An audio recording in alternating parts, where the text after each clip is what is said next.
Hello students, welcome to the school science. Let's continue chapter number 9 soil of class 7. This is our last topic of this chapter. The name of the topic is soil and crops. Soil और crop का आपस में क्या संबंध है? क्या किसी particular crop के लिए हमें कोई ख़ास soil चाहिए होगी? तो यही सब हम जानेंगे इस टॉपिक में. Different type of soil are found in different parts of India.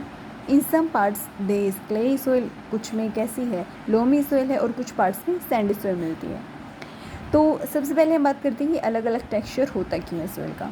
क्योंकि सोइल है वो विंड से अफेक्ट होती है, रेनफॉल से, टेम्परेचर से, लाइट से, मतलब इन सारे फैक्टर्स हैं, ये सारे फैक्टर्स अफेक्ट करते हैं सोइल को.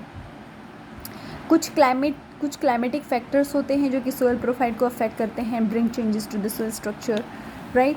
The climatic factors as well as the components of soil determine the various type of vegetation and crops that might grow in any region. तो ये सब चीज़ों का प्रभाव पड़ता है किसके ऊपर कि किस टाइप की क्रॉप वहाँ पर ग्रो होने वाली है.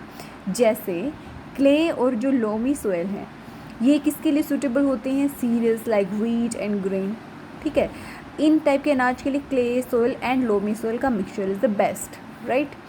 Soils are good at retaining water, क्योंकि ऐसी जो क्रॉप होती है उसके अंदर वाटर रिटेन करने की हमें ज़रूरत पड़ती है, जैसे कि वीट है, ग्राम है, तो ये क्ले एंड लोमी सोइल ऐसा करती हैं. For paddy soils rich in clay and organic matter and having a very good capacity to retain water are ideal. Paddy के अंदर भी काफ़ी सारा पानी चाहिए होता है, तो क्ले जो है वो बेस्ट रहती है. इसके अलावा ऑर्गेनिक मैटर है वो भी होना चाहिए उसके अंदर ताकि पानी रिटेन हो सके. फॉर लेंटिल्स लाइक मसूर एंड अदर पल्सेस, दालों के लिए कैसे सोइल बेस्ट रहती है, लोमी सोइल. ठीक है, तो दालों के लिए लोमी सोइल बेस्ट रहेगी which drain water easily are required. Cotton के लिए कैसे सोइल अच्छी रहेगी, सैंडी लोम या फिर लोमी. ठीक है, क्योंकि यहाँ पर जो है पानी एक्सेस में पानी हमें नहीं चाहिए होता है, कम अमाउंट में पानी चाहिए होता है, तो इसलिए इस टाइप की सोइल यहाँ के लिए बेस्ट रहती है, sandy soil. Crop such as wheat are grown in the fine clay soil. जैसे कि वीट है वो कैसी सोइल के अंदर होता है, हमें पढ़ा है फाइन क्ले में because they are rich in humus. वहाँ पर ह्यूमस का अमाउंट ज़्यादा होता है और फर्टाइल भी होता है.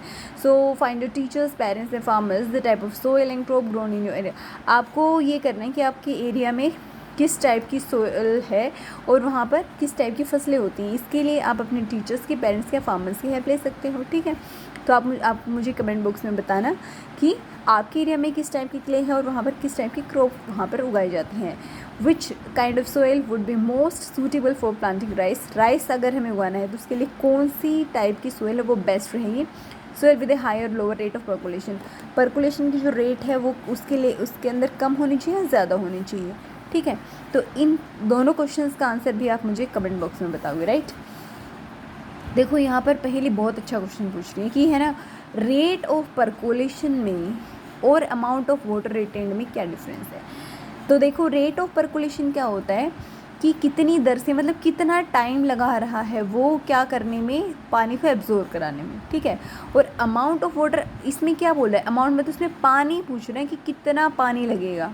ठीक है, यहाँ पर जो रिज़ल्ट आएगा वो हमें किस में आएगा, लाइक मिलीलीटर पर सेकेंड या मिलीलीटर पर मिनट, इतनी देर में आएगा. ठीक है, लेकिन यहाँ पर रिज़ल्ट क्या आएगा, वाटर का अमाउंट बताएगा वो, कि वाटर का अमाउंट जब तक कि वो जो भी हमने सोल्यूशन लिया है, जो भी हमने सैंपल लिया है उसमें से पानी रिसना शुरू ना हो जाए तो उसमें कितना जो है पानी वो उसने लगाया. तो ये दोनों में डिफरेंस होता है. ठीक है, सोइल इरोजन क्या होता है आपने देखा होगा, हम बोलते हैं कि अपने छोटी क्लासेस में पेड़ों के फ़ायदे पढ़े होंगे कि how exactly plants help us. तो उसके अंदर आपने बताया मेडिसिन्स के अंदर इनका यूज़ होता है, शेल्टर प्रोवाइड करते हैं, फ्रूट्स, वेजिटेबल्स वगैरह वगैरह, बहुत सारे यूजेस.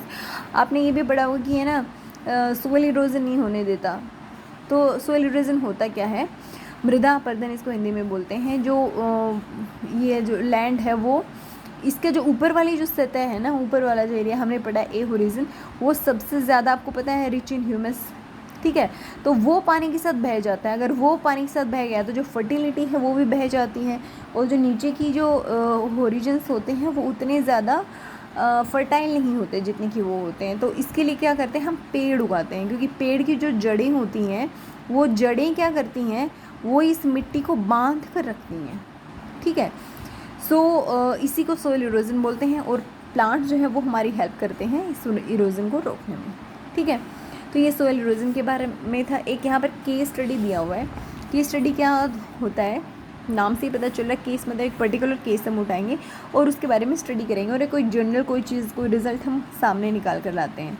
तो ये स्टोरी आपको खुद पढ़नी है, केस आपको खुद पढ़ना है, जिसके अंदर लीलाधर दादा और संतोष मालवीय की स्टोरी बताएंगे, किस तरीके से वो ये क्ले लेकर आते हैं एक जगह से और फिर उनके पोर्ट्स बनाते हैं। और यहाँ पर कुछ क्वेश्चंस हैं, ये क्वेश्चंस आपको ये रीड करने से पहले खुद सोचना है कि इनका क्या आंसर हो सकता है, कि ये सोइल है जो क्ले के लिए हम जो पोर्ट्स वगैरह इन सब को बनाने के लिए हम इस्तेमाल कर रहे हैं, वो किस तरीके से तैयार की जाती होगी, ठीक है। तो ये बहुत इंटरेस्टिंग स्टोरी है, आप इसे पढ़िए और मेरे आपकी जो भी एक्सपीरियंस है वो आप मेरे साथ शेयर कर सकते हैं, ठीक है। So in next class we shall be studying exercise of this chapter. So that's it in this chapter students. If you have any question you can ask me, and never forget to read this section, what you have learned. This is the conclusion, the summary and the important points in this section. So yes, if you are new to my channel, do not forget to like, share and subscribe, and please press the bell icon so that whenever I upload a new video you get notified. Thank you, have a nice day.